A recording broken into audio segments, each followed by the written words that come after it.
Բարև ձեզ, այսօր մեր տաղավարում է սոցիոլոգ Արթուր Պարոնյանը։ Պարոն Պարոնյան, բարև ձեզ, շնորհակալ եմ մեր հրավերը ընդունելու համար։ Բարև ձեզ, ես եմ շնորհակալ։ Պարոն Պարոնյան, վերջին 2 օրերի ընթացքում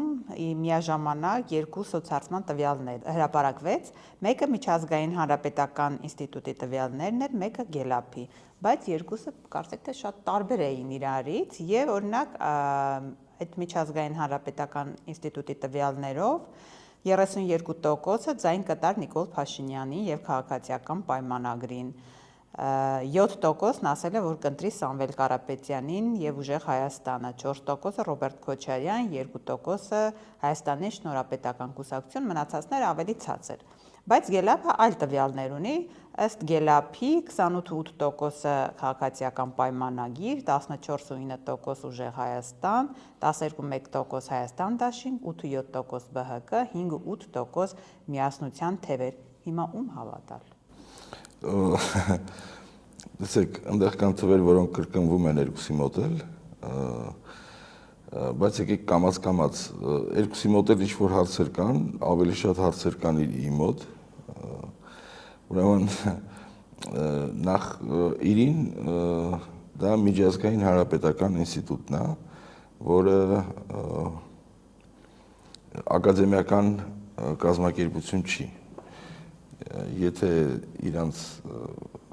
նայեք զրույցները Միացյալ Նահանգներում, ապա իրանք չեն էլ թաքցնում, որ իրանց խնդիրը ճշմարտությունը չի։ Իրանք ունեն քաղաքական խնդիրներ, որոնք լուծում են, ու ունեն թվեր, որոնք ավելի հավաստի են, ունենք թվեր, որոնք որ ոչ հավաստի են։ Ուրեմն սկսենք իրի թվերից,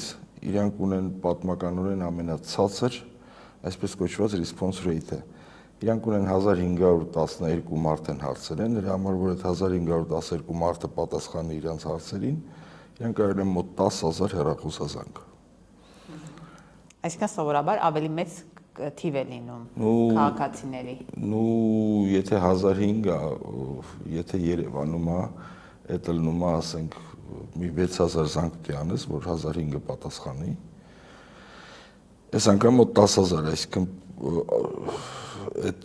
շատ ցածր է, որը նշանակում է, որ պատասխանել են հիմնականում են մարդիկ, որոնք որ չեն վախենում, այսինքն իշխանություն են, ու այն մարդիկ, որոնք որ պատրաստ են խոսալու կամ հավես ունեն խոսալու, դե վերջ կես ժամ պիտի հեռախոսով խոսաս։ Հետևաբար կարևորագույն բանը, որը մենք ֆիքսում ենք իրի հարցումից, դա վախի մթնոլորտն է, ու այդ ես պարտավոր եմ, ինձ թվում է մի քիչ շեղվեմ ասեմ, որ այդ վախի մթնոլորտը անձամբ ինձ արդեն սենց ասեմ, ապշեցնում է դրա համար, որ այդ խայտարակ իրավիճակը, երբ որ մարդուն բառից բուն իմաստով սարքում են ստալինյան բան, հա, այսինքն Անդրանիկ Թևանյանի երբ որ այդպես սարսափելի մեղադրանքներով ձերբակալում են, չունենալով որևէ հիմք, սա ինձ հիշեցնում է ստալինյան ժամանակները, երբ որ եթե դու անգլերեն գիտեիր, դու պոտենցիալ շպիոն էիր։ Այդ իսկապես տենց է եղել, ու իրանք ունեին տրոյկաներ, հա, դատարաններ, որոնք որ ուղղակի տպում էին որոշումը։ Այսինքն քաղաքական ուժերի հանդեպ ճնշումները դա նաև հանրային արձագանք է գտնում այդ։ Հիմա այդ մի քիչ կարող է շատ շեղվեցի, բայց ես թվում է կարծում եմ բարոյական տեսակետից պարտավոր էինք դա անել, այդ հանրային մթնոլորտը, իսկ ինքը ոչ թե քաղաքական գործիչների համար է, այլ նաև հանրային մթնոլորտ է, երբ որ մարդիկ չեն պատասխանում, թե ում են իրանք ընտրելու, հա։ Հետևաբար լավագույն թվերը քիչ թե շատ մոտիկ իրականության, որը որ այսօր բոլորի հարցումներում կարող լինի, դա իշխանության թվերն է, դրա համար ուտեղ վախ չկա։ Մարդը, որը ընտրում է քաղաքացիական պայմանագիր, ինքը հեշտությամբ կարող է ասի։ Ինչ վերաբերվում է ընդդիմությանը, ապա տեսեք, իրանք այդ 32-ը ընտրական դառնում է 38, այդտեղ հույսով եմ, որ ինչ-որ մեկը իրանց հարց կտա, թե մյուս 62-ը ուր է։ Դրա համար, որ ձերը պատասխանել է, ընդդիմությունը չի պատասխանել։ Պատասխանել է մենակ այն ընդդիմությունը, հա, մոտավորապես, որ պատկերացնենք, ովքեր են պատասխանել այդ 7-2-1-1։ Դա այն մարդիկ են, որոնք որ փողոցներում կեցվածք են ցույց տալիս, չէ՞, ասելով այն ինչ որ կուտակվել է տարիներ շարունակ։ Ակտիվ ընդդիմադիր հատված։ Շատ ակտիվ։ Վախ չունեցող եւ այլն եւ այլն եւ այլն։ Ընդդիմության այդ հատվածի 90%-ը ինքը ուղղակի չի ուզում ասի, որ ինքը ընդդիմություն է, քանի որ վախեցած է։ Օրեկան ձերբակալում են մարդկանց, ընդ որում արդեն հասել են։ են։ Թե դրանք նաև չկողմնորոշվածներն են։ Չկողմնորոշվածները ամենակիչն են մասնակցում հիմա հատկապես հեռախոսային հարցումներով, տեսեք, տեսության մեջ կա փաստ, որը որ Միացյալ Նահանգներում, Եվրոպայում բոլոր տեղերում հեռախոսային հարցման ընթացքում գործող իշխանությունն ունի առավելություն։ Այդ մի տոկոսա տարբեր երկրներում 2%-ա, 3%-ա, բայց դա տենց է։ Հիմա Հայաստանի պայմաններում, երբ որ կան քաղաքական ճնշումներ, մարդիկ վախենում են պատասխանել, ընդ որում գրականության մեջ կա համապատասխան տերմինը նաև, թե ինչ է դա կոչվում։ Ամեն դեպքում մենք ֆիքսենք մի փաստ, որ մենք ունենք մի հարցում, որտեղ որ տվյալները չափազանց եթե շեղված են, օքեյ, ես չեմ ուզում հիմք չունեմ այլ բան ասելու, եթե ասում ես պրոպագանդա, իրանք սկսում են ներվայնանալ, քանի որ պրոպագանդան ըստ իրանց այնա, ինչ որ իրանք պիտի նկարեն։ Լավ, շեղված են, բայց մենք իրական մոտավոր պատկերն ինչ ունենք։ Okay, հիմա տեսեք, մենք քիչ թե շատ հիմնավորված կարող ենք համարել այն թիվը, որը որ իրանք տալիս են ՔՊ-ին։ Հիշեցնեմ նաև, որ 21 թվականին իրանք ՔՊ-ի թիվը տվել են 4% շեղումով, տվել են 57, ԿՊ-ն հավաքել է 53, այսինքն իրանք միշտ մի քիչ ավելի շատ, բայց շատ մոտիկ տալիս են ԿՊ-ի թիվը, ընդդիմության թիվը իրանք հարցումը պատրաստում են այնց, որ առանց էլ քիչ լինի, հետո էլ կոչում են դա նորմալիզացիա, ինչ որ բանաձևով ասում են մենք չենք նկարել, մենք բանաձև ունենք, հետո վերահաշվարկ ենք անում, այդ կոչվում է բանաձև։ Այսինքն հիմա ըստ էության ԿՊ-ն ռեալ այս հարցումները, որ նաև համադրում ենք, մոտ 30 ավել տոկոս ունի։ Տեսեք, ըստ իրի հարցման, որի տվյալները մենք հիմք ունենք համարելու ոչ ճշգրիտ հիմնական հարցերի շուրջ, ես նշեցի այդ փաստերը ինչի, հա, իրի թվերը տալիս են, որ իրենց տոկոսը լինելու է 38։ Իրի թվերը մեզ չեն ասում, թե 62-ը ոնց է բաշխվում մնացածի մեջ։ Ես ասեմ, որ ամենաբարձր պատմականորեն փոշիացած ձայների թիվը կազմել է մոտ 20%։ Հետևաբար 42%-ը առնվազն պետք է լինի ընդդիմությունը։ Այդ եթե մենք ունենք այդ աստիճան փոշիացող ձայներ, որի պատկերը չկա, չի լինելու տենց բան, այդ աստիճան մեծ փոշի։ Բայց եթե հաշվի առնենք, որ իրենց տալիս է 38, ապա այս պարագայում իրանց տվյալներով, որը մենք հիմք ունենք հարցական հետակ դնել, ստացվում է, որ իրենք մոտ 10%-ով պարտով 38-ը 42-ի վրա են լավագույն դեպքում իրենց համար, հա կարամ 16 հաշվեմ, դրա համար որ Գելոպի մոտ փոշին եղել է 16%, այդ դեպքում ստացվում է կրվում են 38-ը 46-ի վրա, բայց ամեն դեպքում բոլոր այդ հարցումով իրանք պարտվում են։ Այսինքն ցանկացած պարագայում միասնական ընդդիմությունը հաղթում է իշխանությանը։ Այո, հիմա որ շատ այդտեղ մի հատ ուրիշ ավելի հետաքրքիր թիվ կա, տեսեք նախորդ հարցման հետ համեմատ իրին ցույց է տալիս, որում հարցումը անցկացրել են այն ժամանակ, երբ որ Մակրոնը ստեղ է եղել։ Դա հատուկ են արել, որ ինչ որ ֆոն սարքեն։ Հարցումը ասում է, որ իրանք մոտ 5% ԿՊ-ն ավելացրել է Երևանում։ Կարող թվերը տենց բան ցույց տալ, եթե Մակրոնի ժամանակ է եղել, չնայած իրականում կարծում եմ, որ եթե դա իրան ցույցը դա իրանց համար աղետ է, բայց հարցումը ցույց է տալիս, որ իրենք գյուղական հատվածում հավաքում են 45%։ Սա երևի թե ամենամեծ աղետն է։ Ինչպես մենք ենք լրագրողներով ասում, մարզերում Նիկոլ Փաշինյանը ունի ավելի շատ քվե, ավելի պարզեվակերպված, քան Երևանում, եւ այդ շատ քվեն ի տարբերություն մյուս ընդդիմադիր ուժերի։ Այսինքն 45% դուք կարծում եք, որ մարզերը իրենն են։ Ես չեմ կարծում, Իրինը ասում է, որ տեսեք, մենք մարզերում Դուք ասում եք մարզեր, մարզերում կան մարզ կենտրոններ, այսինքն քաղաքային հատվածը, ուրբան հատվածը, ուրբան հատվածում իրանք պարտվում են։ ԿՊ-ն պարտվում է։ Այսինքն քաղաքային հատվածներում կապ չունի մարզերում է, թե Երևան քաղաքում Չէ, Երևան առանձին, մարզային փոքր քաղաքները իրանք պարտվում են,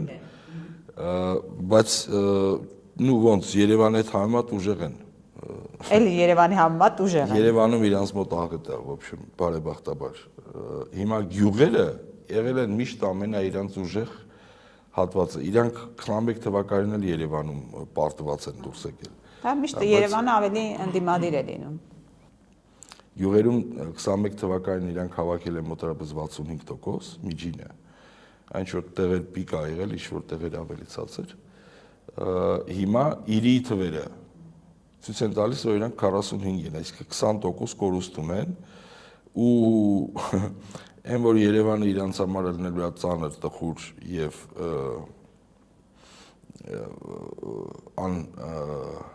շրջելի, դա պարզեր ամենասկզբից, բոլորի համար երևի բացի գործող վարչապետից, բայց այն որ իրանք գյուղերում են այտենց ջարդվել, այդ նշանակում է, որ անցման կետ է հասարակությունը ինչ-որ կետ է անցել ու այլևս իրենց պայքարը, սենց ասեմ, օրինական դաշտում անիմաստ է, իրանք շանս չունեն հաղթելու։ Կարող եմ ենթադրել ձեր խոսքից, որ ասում եք օրինական դաշտում չեն կարողանում, իրենք կարող են դիմել այս երկու շաբաթվա ընթացքում այնպիսի քայլերի, որոնք լրիվ օրինականությունից դուրս են եւ լրիվ չեն շրջանակում չեն մտնում, հա, այդ ընտրական գործընթացների։ Ես մասնագիտությամբ սոցիոլոգ եմ,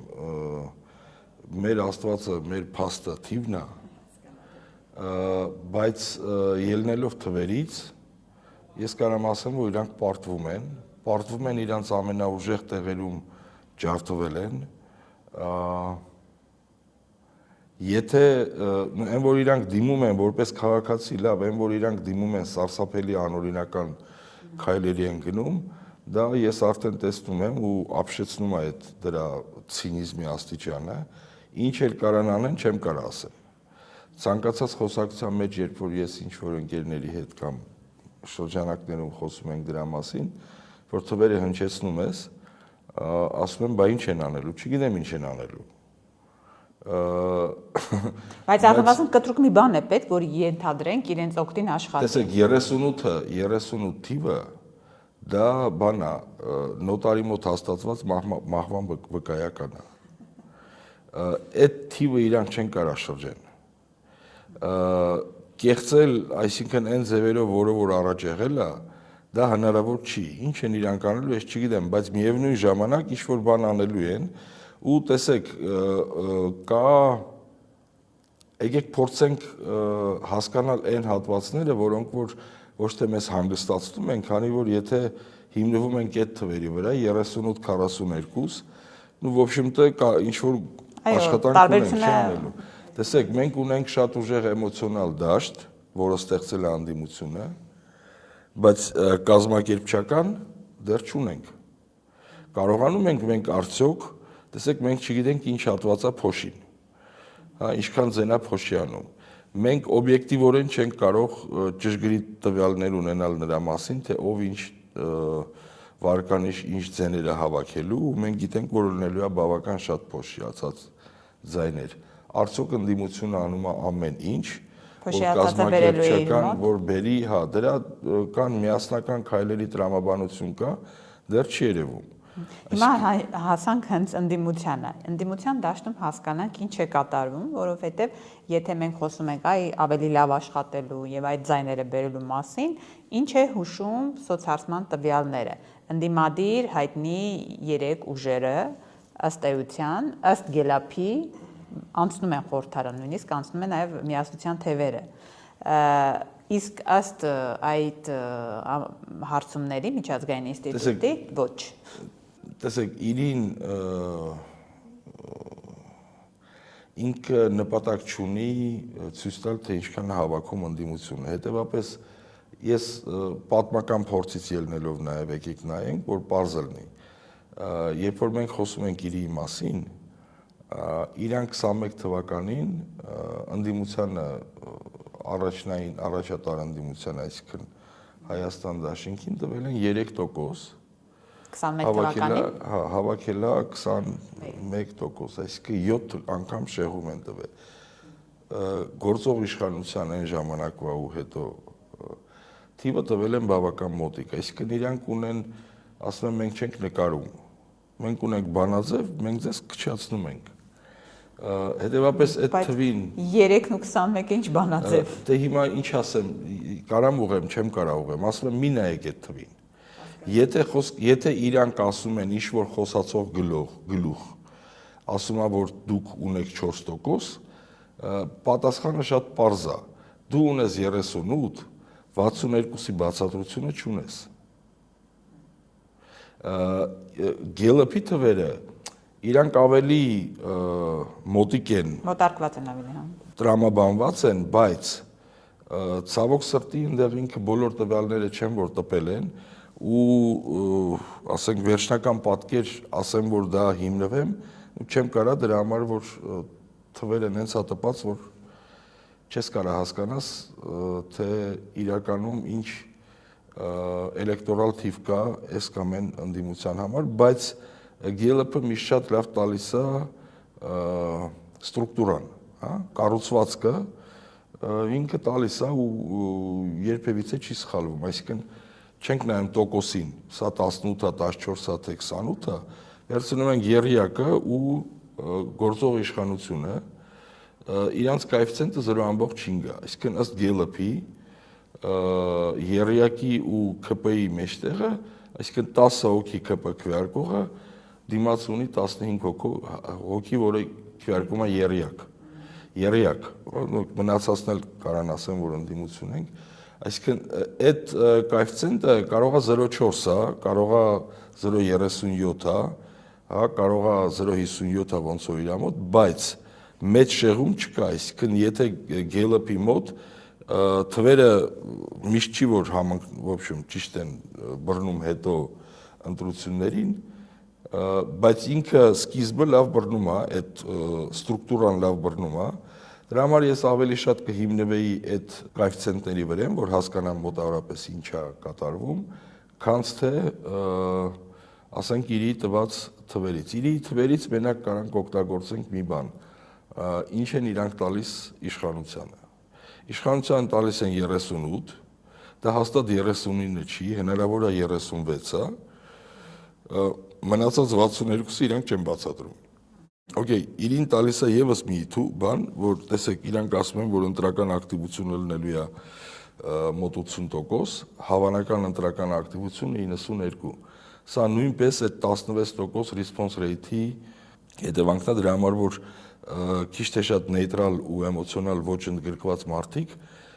չեն ընդգրկվում այդ ընտրանքի մեջ 1512, հա։ Հետևաբար այն մարդիկ, որոնք որ քիչ ինտեգրացված են քաղաքականության մեջ, իրանք այդ հարցման մեջ գրեթե գոյություն չունեն։ Տեսեք, իրանց մոտ այդ թիվը կազմում է 80%, դա աղետ է գործող իշխանության, ցանկացած գործող իշխանության համար 80% ընտրական ակտիվությունը դա աղետ է։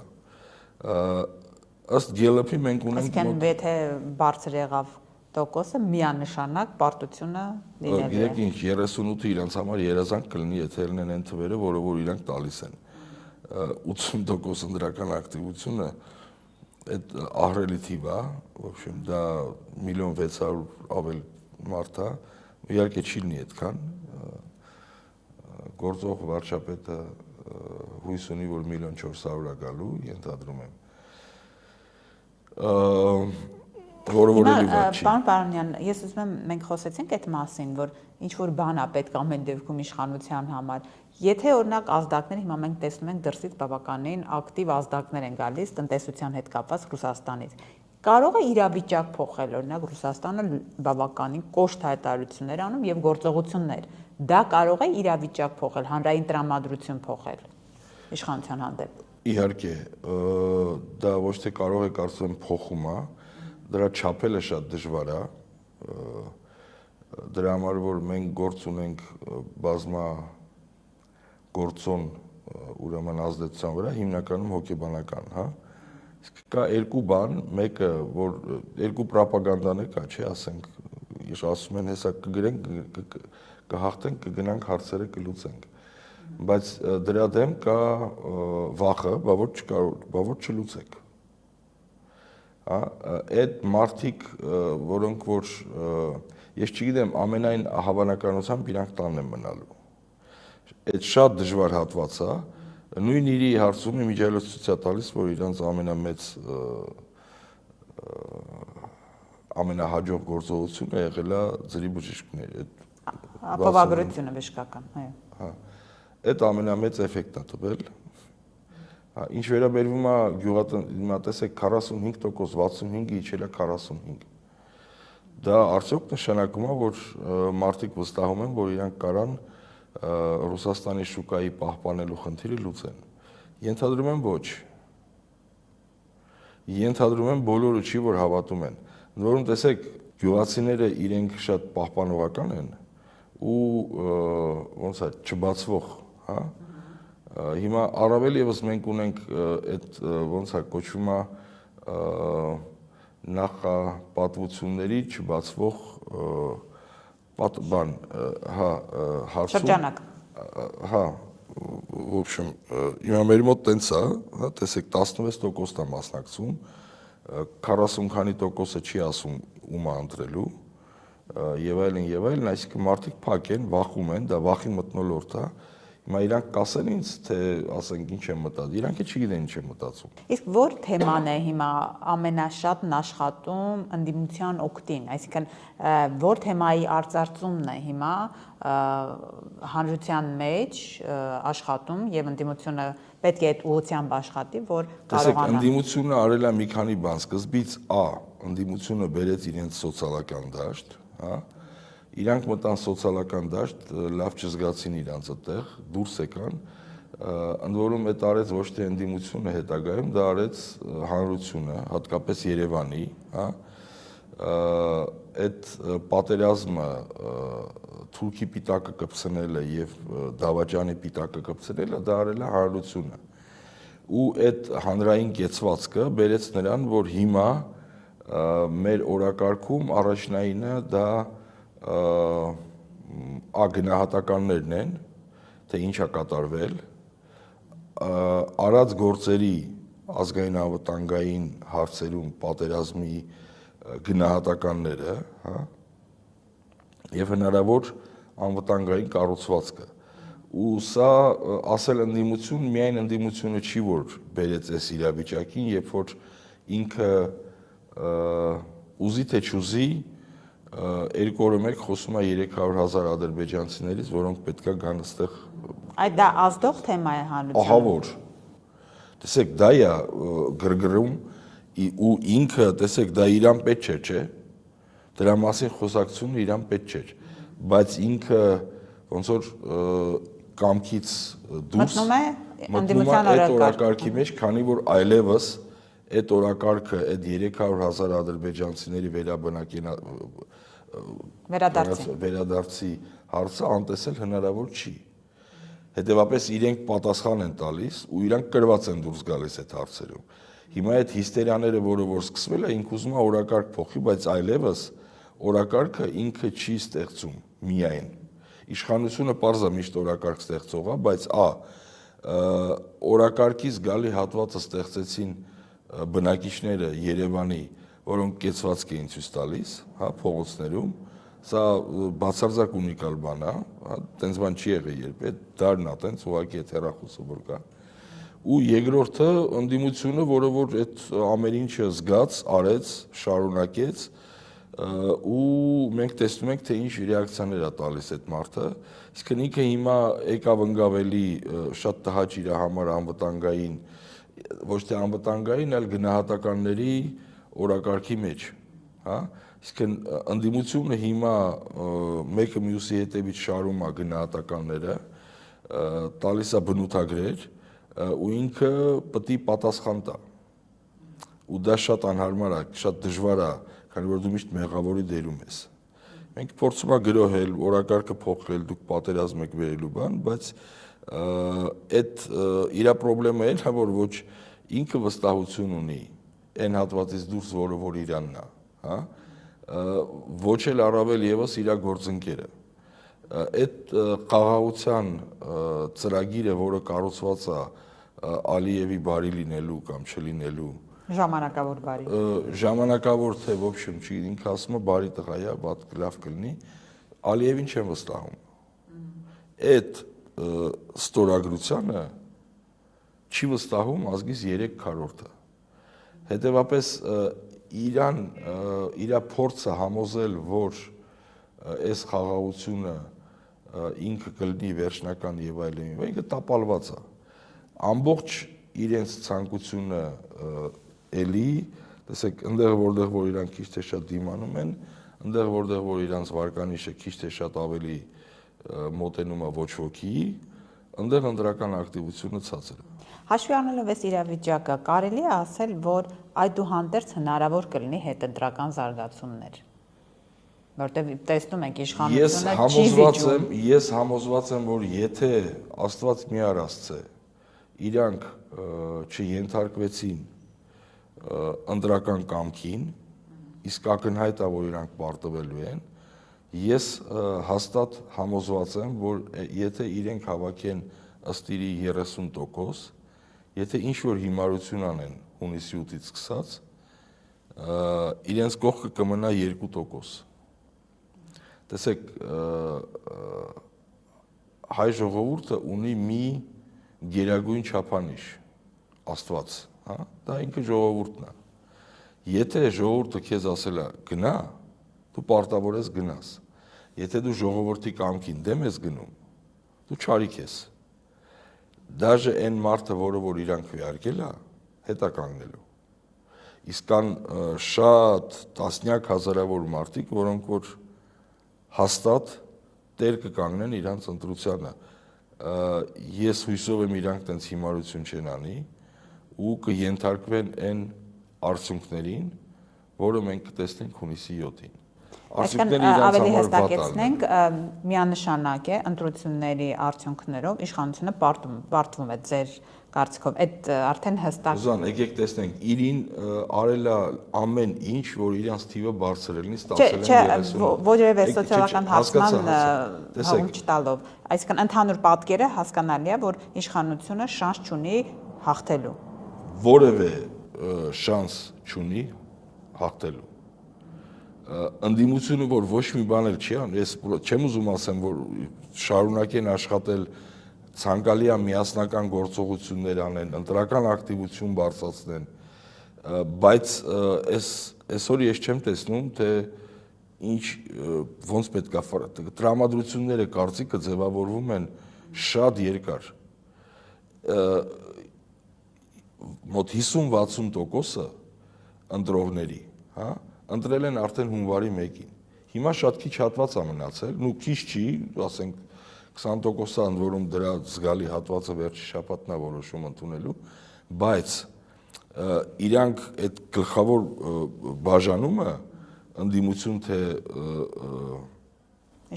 իշխանություն շուտվանից կատարված է, ինքը չի փոխվելու։ Որևէ տեսական շանս ես չեմ տեսնում դրա համար, որ քմերը քանի գնում վատանում են։ Ես ֆիքսեմ այսպես, միանշանակ է, որ իշխանությունը չի կարողանալու